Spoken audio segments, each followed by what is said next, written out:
Pakistan is a very beautiful country and people is very nice.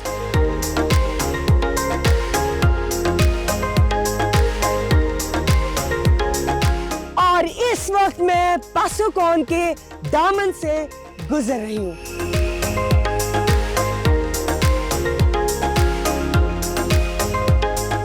Mountaineer शमशाल में कोई 8,000 peak sir नहीं किया था। अच्छा। सबसे पहले मैंने और रजब ने सर किया नंगा पर्वत।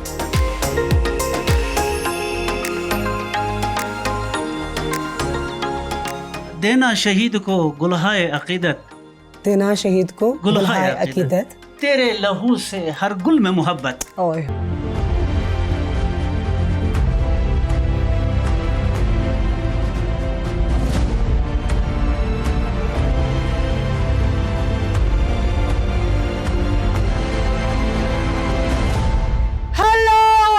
You are watching Discover Pakistan with Veena Malik. आज फिर एक नई सुबह है, नए रास्ते और नई मंजिलें। वैसे इन हसीन वादियों में मैं जैसे जैसे आगे की तरफ बढ़ रही हूँ, इस वादी की खुशबुएं मेरी रूह में सरायत करती जा रही हैं।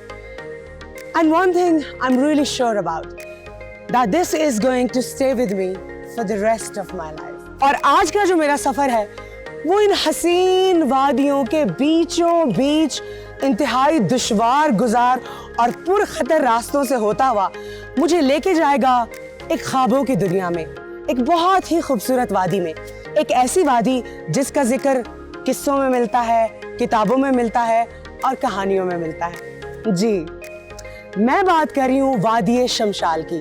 शमशाल बेमिसाल, and I just can't wait to reach there. So I'm ready for the journey. Come, let's start it. Come with me.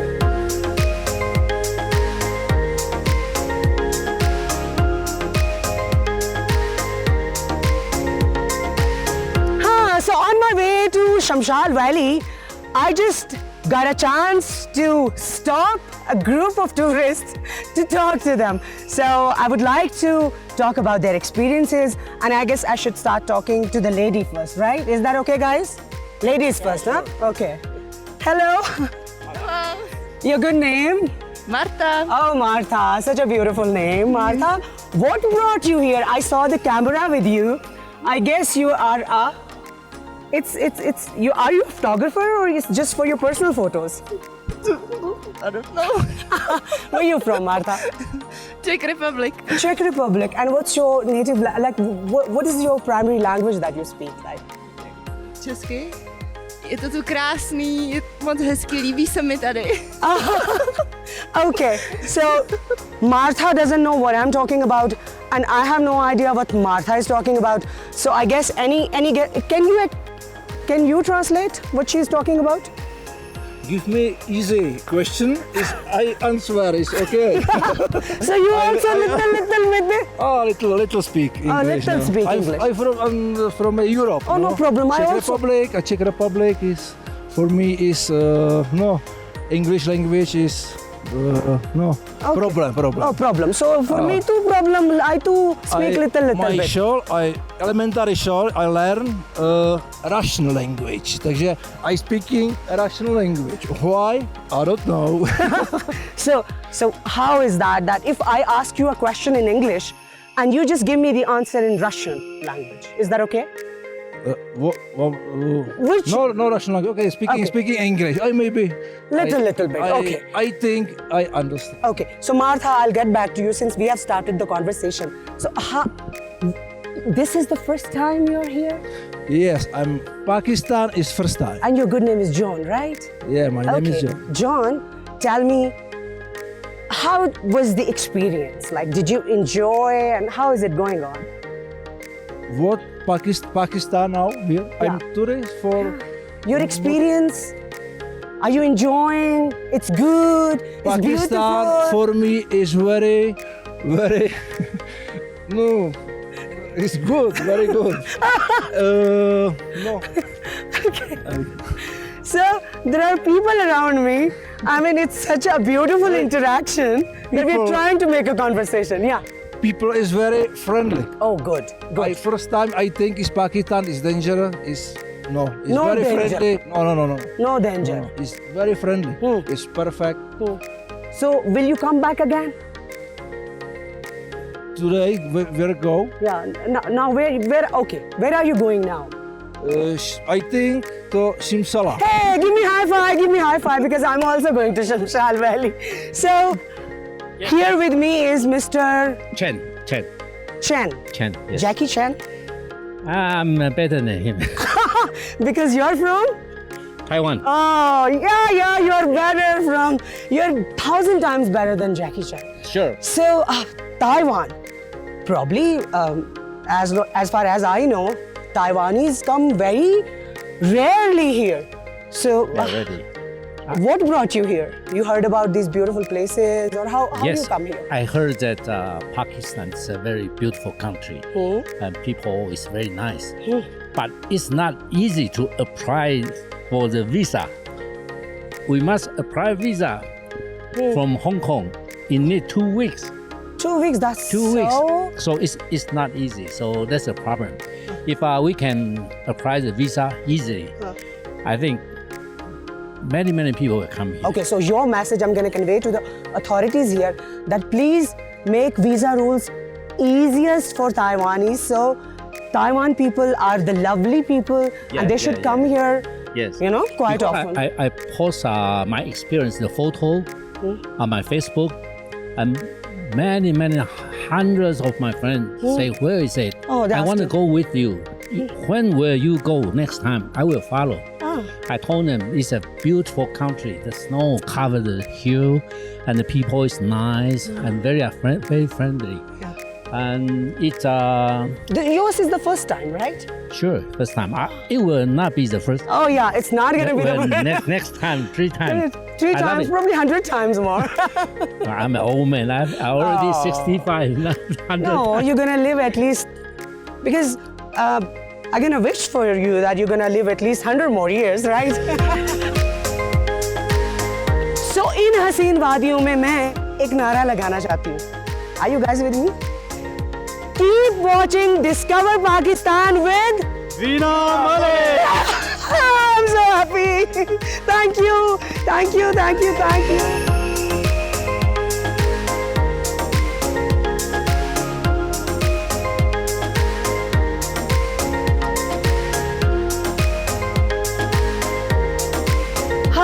Look at these beautiful landscapes and this beauty around me. मेरे सफर का आगाज ही है और शमशाल valley की तरफ मैं बढ़ रही हूँ. लेकिन आप देखें ना, इतने खूबसूरत नज़ारों को भला कौन रेजिस्ट कर सकता है. So I just felt like stopping over here and just appreciating this beauty.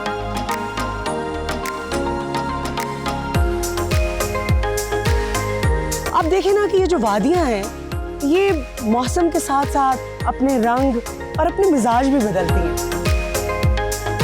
और इस वक्त मैं पासुकौन के दामन से गुजर रही हूँ.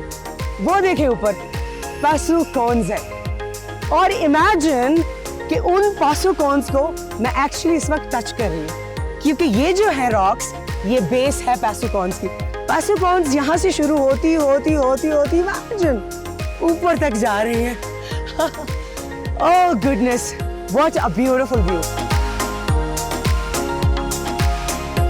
मगर ये जिस रास्ते से मैं गुजर रही हूँ ना, ये दुनिया का खतरनाक तरीन जीप ट्रैक है. But trust me and believe me कि जितना खतरनाक ये जीप ट्रैक है ना, उससे कहीं ज़्यादा हसीन है, उससे कहीं ज़्यादा खूबसूरत है. मतलब मेरा हर जगह पे, हर कदम पे रुकने को दिल कर रहा है. मेरा दिल चाहता है कि मैं अपना पूरा दिन इन हसीन वादियों में यहीं पे गुजार दूँ. But I gotta go. And by the way, I just saw something very interesting here. Ice Stupa. Ice Stupa के facts मैं आपको इसके करीब जाके बताती हूँ. Come with me.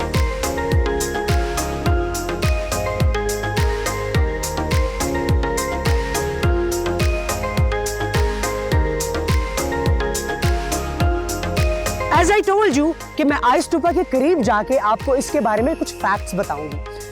ये है बर्फ उगाने का तरीका. उगाने का, हाँ जी, जिस तरह हम सब्जियां उगाते हैं, फल उगाते हैं, दरख्त उगाते हैं, तो यहाँ के लोग बर्फ उगाते हैं. ये आइस ट्यूबा भी यहाँ की एक बहुत बड़ी साइंस है।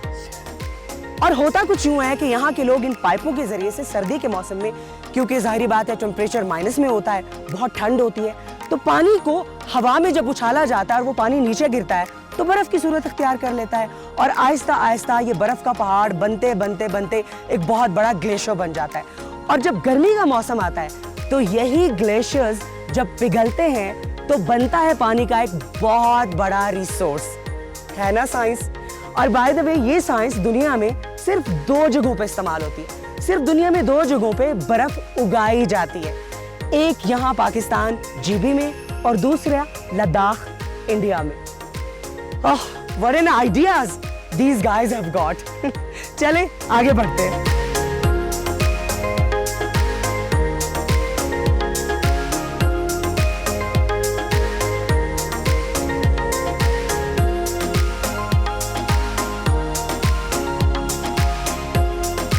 पशु विलेज से शमशाल वैली की तरफ जाता हुआ ये जीप ट्रैक, लेकिन यहाँ का रास्ता इतना खूबसूरत है, so I decided to take a walk. खूबसूरत तो ये रास्ता है लेकिन ये खतरनाक इस कदर है कि आप ये देखें कि मेरे ऊपर देखें ये किस तरह से पत्थर, ऐसे नहीं लगता जैसे एकदम से ऐसे किसी ने रख दिए। और ये बाय द वे हैं भी कच्चे पहाड़, कच्चे मतलब ये पत्थर यहाँ से किसी भी वक्त गिर सकता है।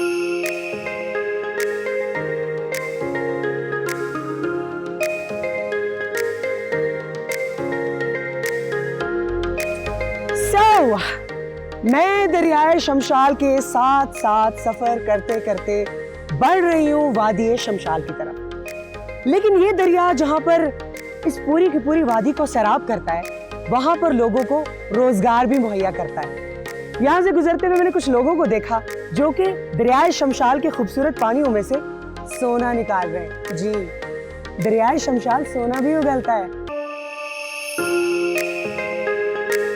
क्या नाम है आपका? बशीर खान है जी। सोना ढूंढ रहे हैं? जी सोना ढूंढ। हाँ, मुझे ये बताइए कि ये सोना इस रेत में है? इस रेत में है जी। कहाँ पे है? यहाँ पे इस पानी से छान के ये कारपेट के अंदर आ जाता है। अच्छा, पे सोने का। अच्छा जी। और कितने कितने छोटे छोटे जरे होते हैं? छोटे बिल्कुल, ये रेत से भी बारीक इस तरह जरे। अच्छा, और ये आपकी फैमिली, आपकी खवातीन आपके साथ मदद करती हैं? हाँ, मदद करते हैं बिल्कुल ये काम। और जब ये जरे इस कारपेट में रुक जाते हैं तो फिर क्या, इसके बाद क्या करते हैं? इसको फिर पानी में छान के एक छोटा सा डब्बी है उसमें डालते हैं। अच्छा अच्छा, हमारा सिस्टम है। और अब ये जो इस रेत में सोना जो होगा, हाँ, वो इस कारपेट में अंदर आ जाएगा। ओ, और फिर आप इसमें से वो अलग से छानेंगे? अलग से छानेंगे। तो अभी कुछ निकला है सोना? हाँ, अभी आपको मैं सारा सिस्टम करके दिखाता हूँ ना। दिखाएं दिखाएं। आप चेक करें हम। नहीं, अगर मैं आपके साथ यहाँ आके सोना तलाश करना शुरू कर दूं तो कोई कामयाबी मिल सकती है मुझे? क्यों नहीं मिलेगा, जरूर मिलेगा। कितना को सोना मिलता है आपको? हम दिन में तो 8,000, 10,000, 2,000, 3,000 इस तरह से निकालते हैं डेली। डेली। प्लीज मुझे अपने पास रख ले। हाँ, बैठ जाए, काम करें हमारे साथ। मुझे भी सोना चाहिए।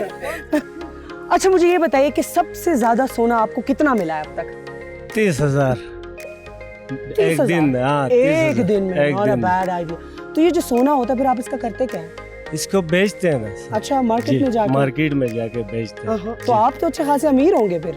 अमीर तो नहीं है लेकिन हमारा धड़ी चलता है, अल्लाह का शुक्र है। अच्छा, तो ये आपकी पूरी की पूरी फैमिली हमारा, आप आएंगी इधर? बच्चे भी मिल के काम करते हैं। इनका उर्दू समझ में नहीं आते। अच्छा, सिर्फ सोना निकालना समझ में? सोना निकालना समझ में आता है। अच्छा, मुझे ये बताइए कि ये प्रोफेशन ही आपका यही है? जी जी। माँ बाप दादा परदादा से हमारा ये काम है। अच्छा जी। वैसे बड़ी बात है। आप देखें आज के दौर में मतलब सोना आप खरीद नहीं सकते, अफोर्ड ही नहीं कर सकते, और कमाल है यहाँ पे कुछ ऐसे लोग भी हैं जो फ्री में पानी से निकालते हैं। जी बिल्कुल। अच्छा, ये गवर्नमेंट को टैक्स वैक्स नहीं लेती? टैक्स लेते हैं जी, गवर्नमेंट हमसे टैक्स लेती है। तो फिर आप तो छुपाते होंगे, मिलता 10,000 का होगा बोलते? नहीं, गवर्नमेंट सिर्फ दिन के हिसाब से नहीं, हमें साल के हिसाब से टैक्स लेते हैं, वो हमने जमा कर। लमसम? अच्छा, ये बताइए कि सोने की तलाश में सुबह कितने बजे घर से निकलते हैं आप? 7-8 बजे निकलते। और खत्म कब करते हैं? खत्म 2-3 बजे छुट्टी करते हैं। अच्छा वो सुबह से अब तक जो सोना निकाला छुपा के रखा हुआ वो तो दिखाए ना मुझे। हाँ लाओ, मैं दिखाता हूँ वो आपको जरूर। कहाँ है इसमें सोना? अभी दिखाता हूँ। ये देखो, ये कैमरा थोड़ा सा नजदीक लाओ भैया। Oh really, I see it. Wow, ये तो सचमुच में सोना है भाई, ये सचमुच में सोना है। चमक भी रहा है। हाँ चमक रहा है। वाओ, चले, मेरी दुआ है कि आपको ढेर सारा सोना मिला इन पानियों में से। अच्छा जाते जाते मैं आपसे एक बात पूछना चाहती हूँ, आपकी कोई ख्वाहिश है जिंदगी की जो पूरी ना हुई है? हाँ ना, मैडम ये ख्वाहिश है कि इस काम से हमारा जान छूट जाए, कोई हमें आसान सा काम मिले, उस काम पे हम कोई दिलचस्पी करें, हमारा बच्चे भी इस काम से छूट जाए। भाई आसान सा काम तो मैं भी करना चाहती हूँ, है कोई कुलिया फॉर्मूला मुझे भी बताएं। आप बता सकते हैं, हमें तो हमारा पास तो इस तरह से कोई सिस्टम हमारे पास भी कोई सिस्टम नहीं है, आप भी काम करें हम भी काम करते हैं। अल्लाह करे। थैंक यू, बहुत शुक्रिया आपका। मेरी दुआ है कि आपको ढेर सारा सोना मिले।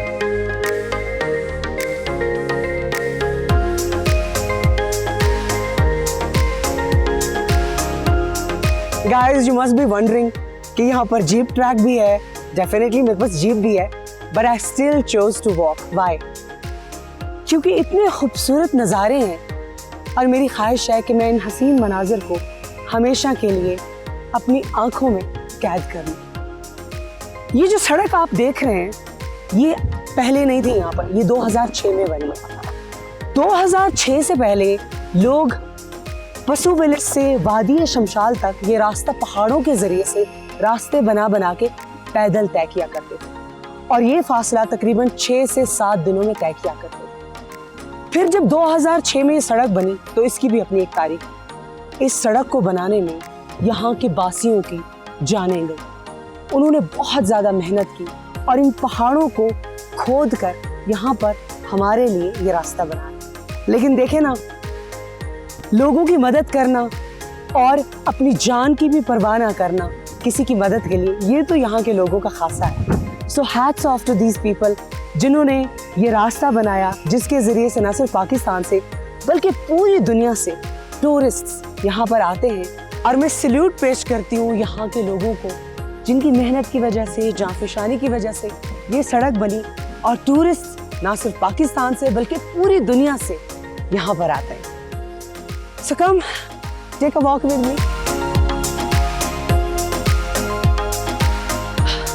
शमशाल वादी की तरफ जाता हुआ ये जीप ट्रैक बहुत ही खतरनाक है। द रीजन आप नीचे देखें कि कितनी गहरी खाइयां हैं और ऊपर आप इन पहाड़ों को देखते ही दहशतज़दा हो जाते हैं कि कभी भी कोई पत्थर आप पे एनी टाइम गिर सकता है, क्योंकि यहाँ पर लैंड स्लाइडिंग बहुत फ्रीक्वेंटली होती है। ख़ास तौर पे अगर बारिश और तेज़ हवा चल रही हो तो फिर तो गुजर बिल्कुल ही मुमकिन नहीं रहता।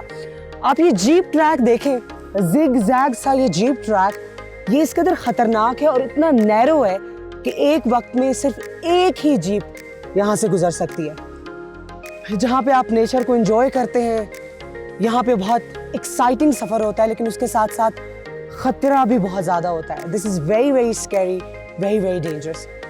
मगर जाहिर बात है, I have come all the way till here, I'm not gonna go back, I'm only gonna go forward.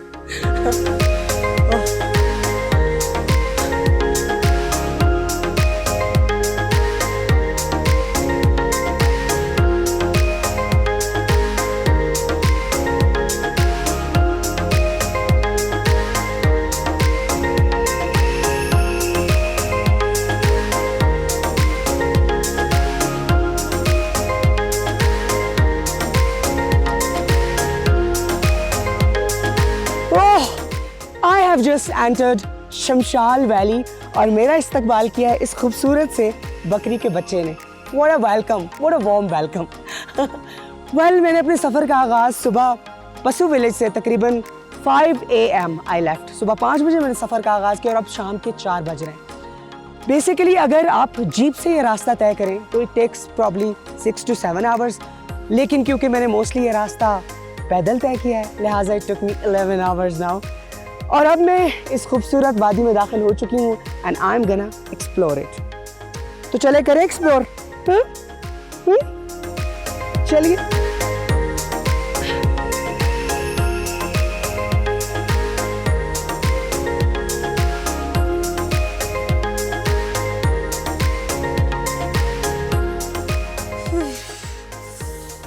बहुत सर्दी है, सर्दी होगी भाई। ये इस खित्ते का सबसे सर्द इलाका है और इस खित्ते की वजह शोहरत यहाँ की स्नो लेक भी है, जो कि दुनिया की सबसे ऊंची बर्फानी झील है।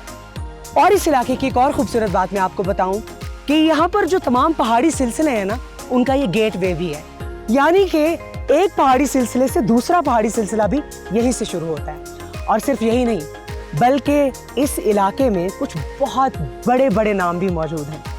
आलमी शोहरत याफ्ता कोह पैमा गाइड्स और ट्रैकर्स भी इसी इलाके से ताल्लुक़ रखते हैं। और एक नाम जो आप सबने सुन रखा होगा, मुस्लिम दुनिया की सबसे कम उम्र खातून जिन्होंने दुनिया की सबसे बुलंद तरीन चोटी माउंट एवरेस्ट को सर किया, उनका ताल्लुक़ भी इसी गांव से है और उनका नाम है Samina Baig. Such a moment of pride for me that I am here. इसके अलावा ये टाइटल पहले जिनके पास था, कुर्बान शाह और रजब शाह, उनका ताल्लुक़ भी इसी गाँव से है। आप इमेजिन करें कि ये इलाका कितना रिच है और यहाँ के लोग कितने टैलेंटेड हैं। और ये वो नाम है जिन्होंने ना सिर्फ शमशाल वैली का बल्कि पाकिस्तान का नाम भी पूरी दुनिया में रोशन किया। ये जो वादी है ये बहुत ही खूबसूरत वादी है, इन खूबसूरत पहाड़ों में घिरी हुई। इसके आसपास ग्लेशियर्स हैं, मुख्तलिफ झीलें हैं और K2 और स्नो लेक का रास्ता भी इसी वादी से ही जाता है। यहाँ के लोगों की प्राइमरी लैंग्वेज बखी ज़बान है एंड बाय द वे ये पाकिस्तान का आखिरी गांव है, इसके बाद चाइना की सरहद शुरू हो जाती है। So we are at the edge. मेरे साथ नेमत करीम साहब हैं। सर, ये मैं जगह देख रही हूँ कि बड़ी ही मुझे बहुत ही खुशहाली नज़र आ रही है यहाँ पे। सिंस आप यहाँ पर तकरीबन 7 के करीब ऑर्गेनाइजेशंस हैं जहाँ के आप मेंबर भी हैं जिनके, तो ज़रा बताइएगा ये जो यहाँ की वेलबींग है, ये जो यहाँ पर खुशहाली नज़र आ रही है, इसके पीछे राज क्या है? फर्स्ट ऑफ ऑल आपको खुशामदीद करते हैं। Thank you sir. चाल आने पर और स्पेशली डिस्कवरी पाकिस्तान टीम को। यहाँ पर खुशहाली का मेन रीज़न ये है कि अगर बंदे जो है स्टेबल किस तरह अपने आप को किया जाता है, उसका रीज़न ये है कि लोग यहाँ के मेहनती हैं। जैसे कि मेहमान बेग साहब ने कहा कि पास्ट में हमारे यहाँ पर ज़मीनें होते थे, हम काश्तकारी करते थे, माल मवेशी पालते थे, जिसकी वजह से हम इकोनॉमिकली हम स्ट्रॉन्ग थे। हमारे पास किसी और चीज़ की ज़रूरत नहीं, फूड हमारे पास अवेलेबल होते थे, बिल्कुल, और माल मवेशी हमारा हुआ करते थे, और जो कि अभी भी चल रहा है, जिस इस वजह से हमारे लोग जो है थोड़ा सा खुशहाल। हाँ बिल्कुल, मैंने सुना। क्योंकि हमारे यहाँ पर हार्ड काम ज़्यादा हैं, क्योंकि हमारे एक्सेस के केश तक रसाई नहीं थी और जब रास्ता भी नहीं था तो उस वक्त बड़ी मुश्किल से लोग यहाँ पर ट्रेवल करके आते थे। जैसे कि 30 या उससे ऊपर दफ़ा जो है वो दरिया को क्रॉस करते थे, और ये यहाँ से पसू जाना या मोरखुन जाना उस वक्त की ये सिर्फ विंटर में हुआ करते थे। और मेरा ख्याल है समर में नहीं होता था क्योंकि पानी की लेवल बहुत ज़्यादा होता। और मेरा ख्याल है कि यही जो चैलेंज था, इसी चैलेंज की वजह से कहा जाता है इस इलाके के बारे में कि भाई हर घर में एक आध माउंटेनियर जो है ना वो तो मौजूद होता ही होता है। अच्छा, बाय द वे जो नेमत करीम साहब हैं वो सिर्फ ऑर्गेनाइजेशन से उनका ताल्लुक़ नहीं है, ये कोह पैमा भी है भाई, पहाड़ों की चोटियाँ भी सर करते हैं। तो मुझे अपनी जर्नी के बारे में भी बताइए ना, कौन कौन सी चोटी सर कर चुके हैं आप? चोटियाँ तो मैंने सर की हैं लेकिन छोटे छोटे की, अलबत्ता थोड़ा सा आउटस्टैंडिंग चोटियाँ सर की हैं, जिसमें पसुकौन से जो कि बहुत डिफ़िकल्ट पीक है, जिसमें रॉक आइस और स्नो है, 3 एक साथ है, तो उसको क्लाइंब करना आसान काम नहीं है। बिल्कुल, वहाँ तक पहुँचना बड़ा मुश्किल काम था, तो वो हमने क्लाइंब की। और उसके साथ साथ मेरा जो वास्ता है विंटर स्पोर्ट्स से भी है, जिसमें स्कीइंग है। और स्कीइंग जो है मैंने फ़र्स्ट टाइम पाकिस्तान में ये एक्सपीरियंस किया कि 6000 पीक से करे, क्योंकि पाकिस्तान में तो स्कीइंग होती है, वो स्लोप में होते थे, लेकिन 6000 पीक से नहीं होता था। मैं यहाँ पर आपको ये भी बताती चलूँ कि नेमत करीम साहब सिर्फ माउंटेनियर नहीं है बल्कि ट्रेनर भी हैं। ये आप स्पोर्ट्स यहाँ पर कुछ स्पोर्ट्स को लीड करते हैं, ट्रेन करते हैं बच्चों को यहाँ के, कुछ बताइए उसके बारे में। क्योंकि जो ही मैंने खुद स्कीइंग स्टार्ट किया, तो उसके बाद फिर मैंने सिर्फ शमशाल में बच्चों को नहीं सिखाया, बल्कि तकरीबन हुंजा और जितने भी हमारे गुजाल एरिया हैं सबको मैंने ट्रेन किया। इवन हम चित्राल तक गए हैं स्की ट्रेनिंग देने के लिए। स्की के साथ साथ, क्योंकि आपको पता है कि आजकल जो है स्केटिंग का भी एक हवा चलने लगी, तो पिछले 3 सालों से मैं स्केटिंग की भी इवेंट्स करवाता हूँ। तो माशाल्लाह इस साल शमशाल में काफ़ी स्टूडेंट्स को ट्रेन किया। थैंक यू वेरी मच, बहुत शुक्रिया आपका, and thank you so much sir, आपका बहुत बहुत शुक्रिया। Thank you, thank you. So let's explore more.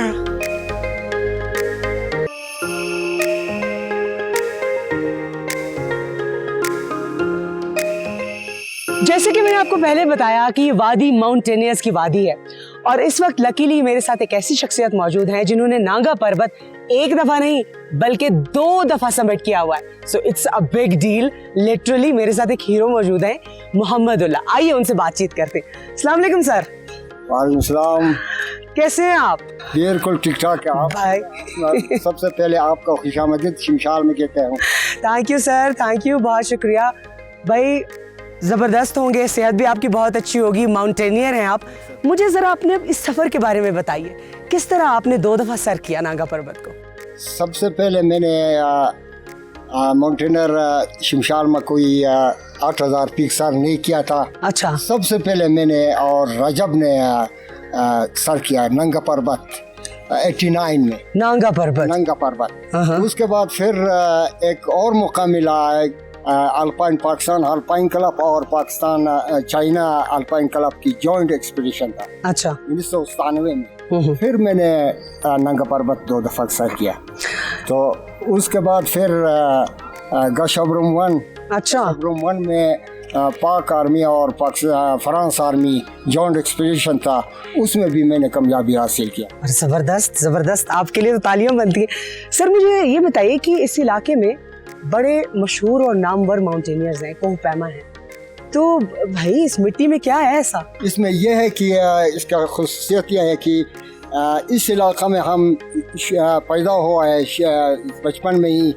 उसके बाद फिर पहाड़ आपको पता है सामने सारा पहाड़े है, तो इसलिए शिमशाल की तमाम पीपल्स जो था वो सारा जो है माउंटेनियर है। अच्छा। माउंटेनियर में जो है ना वो शिमशाल एक माउंटेनियर का घर कहते हैं। बिल्कुल, ये वादी ऐसी वादी है जिसका नाम पूरी दुनिया में गूंजता है। दुनिया में। तो सर मुझे ये बताइए कि आपका बचपन इन हसीन वादियों में कैसा गुजरा? कुछ अपनी बचपन की यादों के बारे में बताइए। बचपन में मैं ऐसा था सर कि इसमें कोई रोड शोड नहीं था, तो इसमें बहुत मुश्किल हालात था। स्कूल नहीं था, हॉस्पिटल नहीं था। तो शुरू में हमारा एक मास्टर था मोहम्मद नायाब। अच्छा। वो थोड़ा पढ़ाता था।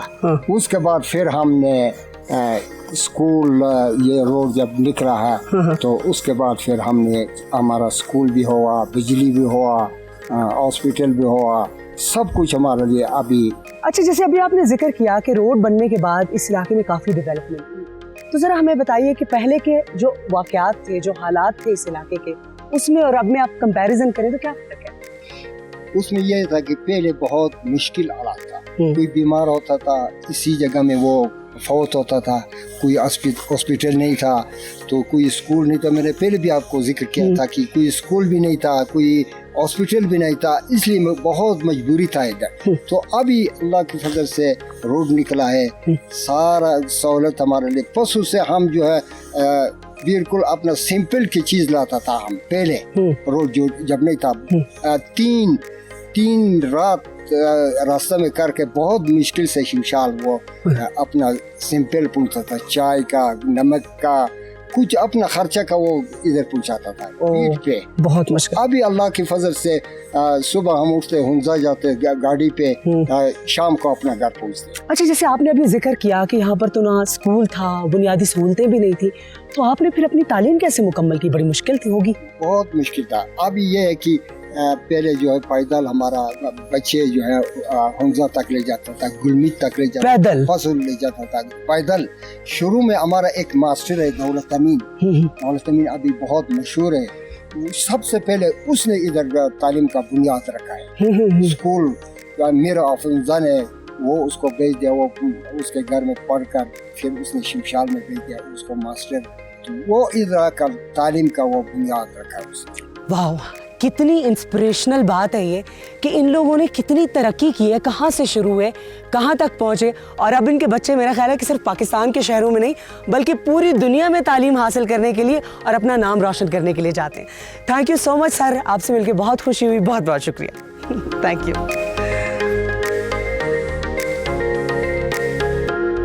चलें जी, किसी और से मिलते, बड़ी कहानियाँ हैं यहाँ पे।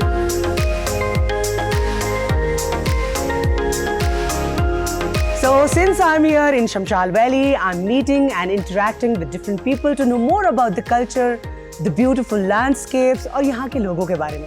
तो अब मेरे साथ मौजूद हैं यहाँ की लोकल काउंसिल के प्रेसिडेंट। आइए उनसे बातचीत करते हैं। अस्सलाम वालेकुम अमीन साहब। अस्सलाम वालेकुम वीना साहिबा, कैसे हो? अल्हम्दुलिल्लाह जी। कैसा रहा आपके शमशाल की विजिट? बस सर क्या बताऊँ, रास्ता तो बहुत ख़तरनाक था लेकिन बहुत ही खूबसूरत था, but finally I am here. आपको ख़तरनाक लगेगा लेकिन मैं यहाँ ये मेंशन ज़रूर करूँगा क्या? कि आज तक हम किसी हादसे का शिकार नहीं हुआ। वो अल्हम्दुलिल्लाह। अपने लिए मैं एक मौजज़ा समझता हूँ। वाकई ये मौजज़ा ये है कि यहाँ के हमारे वॉलंटियर्स, हमारे शोहदा, उनके खून इसमें शामिल है। तो जैसे मैंने कहा कि एक जगह में जो है ना उसका नाम है गिलमिच। गिलमिच एक ख़तरनाक चट्टान है। मैं खुद शायर भी हूँ।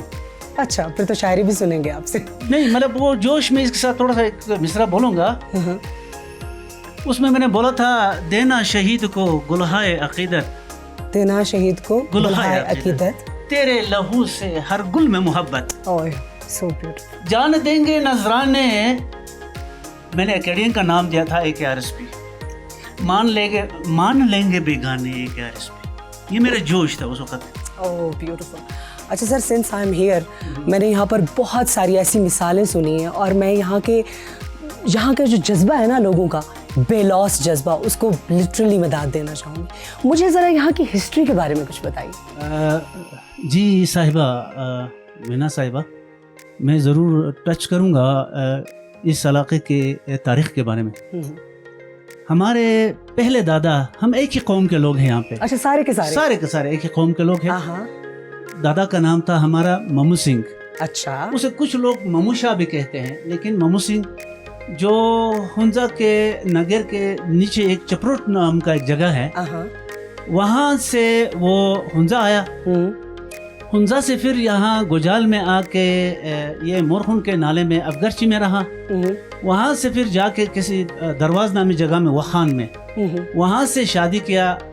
खदीजा हमारे दादी का नाम है। अच्छा। उधर से फिर वही कारून पास से आके शमशाल में आबाद हो गए। उस दादे से आज तक मेरे पोते तक तकरीबन 17 पुश्त तक 17 पुश्त जा रहे हैं। अगर उसको एवरेज निकाले तो लगभग 900 साल बनती है। कुछ लोग जो है 60 साल से एवरेज निकालते हैं, कुछ लोग 30 साल से एवरेज निकालते हैं। तो 30 साल से निकालते तो 500 साल बनती है। अगर वो 60 साल से निकालते हैं तो तकरीबन 900,000 साल तक बनती है। What a history। तो वो बुजुर्ग दादा, उसकी इंट्रैक्शन इधर चाइना के साथ भी रहा और उधर दरवाज के साथ भी रहा, फिर हुंजा के साथ भी रहे। तो इसी तरह से अल्लाह का शुक्र है कि उस एक ही दादे से हम इस वक्त लगभग 2000 नफूस पर मुश्तमिल यहाँ आबादी है। अच्छा सर, मुझे ये बताइए कि मैंने एक बात सुनी है कि Shimshal used to be a jail. इतनी खूबसूरत जेल, ये क्या माजरा है? यकीनन आपने जो पहले से बोला वीना साहिबा कि खूबसूरत जेल, हाँ। अयाशतरीन जेल, कैसे? ठीक है ना। उस वक्त जो थे हमारे हुंजा स्टेट के जो हमारे राजे थे, सज़ा के तौर पे लोगों को यहाँ भेजते थे। तो वहाँ के लोगों को ये लगता था कि शायद शमशाल इतनी रिमोट है कि वहाँ से कोई निकल नहीं सकता है। तो दादा हमारा किस तरह से आया है यहाँ पे, ठीक है ना। उसी तरह से उनके तनाज़ात को कम करने के लिए लोगों को बतौर कैदी यहाँ भेजते थे, लेकिन यहाँ के लोगों की बहुत ज़्यादा ख्याल रखते थे। कैसे? और यह मतलब घरों में अपने मेहमान के तौर पे उसको ले जाते, कैदी को। अच्छा। कैदी को ना, तो उनको ज़्यादा तकलीफ़ें यहाँ नहीं होती थी।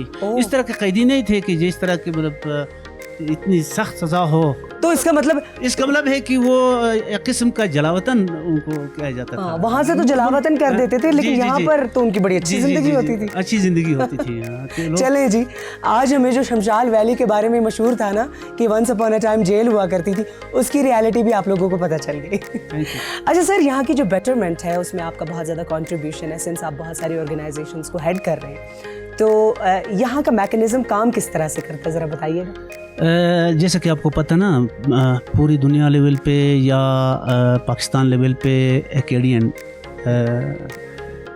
आगा खान डेवलपमेंट नेटवर्क जो काम कर रहे हैं, यहाँ की जो रोड की बुनियाद पड़ी 1985 में, 1985 में, 1983 में फसू के जो सेटलमेंट है गांव, उसकी बुनियाद पड़ी चैनल के। 85 से लेके 2003 को हमने पहली बार व्हील देखा, गाड़ी यहाँ पहुँच गई। मुसलसल 18 साल की मुसलसल मेहनत के बाद गवर्नमेंट ने भी हमारा साथ दिया। ऐसा नहीं है कि गवर्नमेंट ने हमारा साथ नहीं दिया, हमारे लोगों ने एज ए ऑनरी तौर पे काम किया। जहाँ पे मुश्किलात पेश आई, फिर गवर्नमेंट ने भी मदद की। गवर्नमेंट ऑफ पाकिस्तान ने भी हमारे हाथ जो है ना पकड़ा, और यहाँ पे 2003 में रोड मुकम्मल हो गई। अच्छा सर, आप चाइना बॉर्डर पे बैठे हैं जी, तो भाई मुझे बताइए पड़ोसियों के साथ ताल्लुकात कैसे हैं आपके? वीना साहिबा, आपको पता है चाइना जो है हमारे हमसाई में है। यकीनन आप हकीकत में यही है कि हमसाई के साथ जाते हैं ना, तो पहले ताल्लुकात वैसा सही नहीं था। यहाँ तक कि हमारे पामेर के एरिया में भी जो है ना हमारे साथ ताल्लुकात उनकी नहीं थी। हम करतें कहते हैं, एक दूसरे को मतलब गारत गरी करते थे, लूटते थे। हमारे लोग वहाँ कैद भी हो गए, चाइना वाले आके ना हमारे लोगों को कैद किया, हमारे लोगों ने उनको अपने कस्टडी में लिया। इसी तरह से होते होते लगभग 1964 में हम चाइना और पाकिस्तान की दोस्ती हो गई। पाकिस्तान की किरदार ये रहा कि उसने पहले मुल्क था कि उसने चाइना को जो है ना जब आज़ाद हुआ जी, पाकिस्तान ने उसको कबूल कर लिया। उसके बाद उनकी दोस्ती हो गई और आज तक हमारे उनके साथ ताल्लुकात बेहतरीन है। चलो शुक्र अल्हम्दुलिल्लाह। जी जी जी जी। उस वक़्त क्या करते, जब गारतगरी करते थे, दरवाज़ एक वो था, दर्रा था, शख्सगाम एक दर्रा था, तो ऊँटों को लूटते थे, पता नहीं क्या क्या करते थे। हमारे बहादुर जवान जाके फिर हमारे स्टेट के पास वो तमाम माल गनीमत ले जाते थे। अच्छा। हाँ, तो उसके बाद फिर आपस में हमारी दोस्ती भी हो गई। अब देखिए ना, अब सुनी सुनाई बात ये भी है कि हमारे दादू ने वहाँ से शादियाँ भी की हैं, लेकिन हमें फिक्स पता नहीं कि कौन कौन से दादा ने जो है ना वहाँ से, यानी कि love and hate sort of a relationship. Yes yes. Thank you so much sir, आपने हमें वक्त दिया, बहुत बहुत शुक्रिया। आपके भी बहुत बहुत शुक्रिया, थैंक यू वेरी मच। आपसे मिलने का हमें बहुत खुशी हुआ। हमें उम्मीद है कि आप हमारी इस तारीख को, हमारे इस एरिया के तमाम मसाइल को आप उजागर करेंगे अपने इस चैनल के जरिए। Thank you very much. That's the purpose. Thank you sir. मेरे सामने हैं कुछ म्यूजिशियंस, सुनाते हैं आपको यहाँ का जबरदस्त सा म्यूजिक।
Oh, beautiful.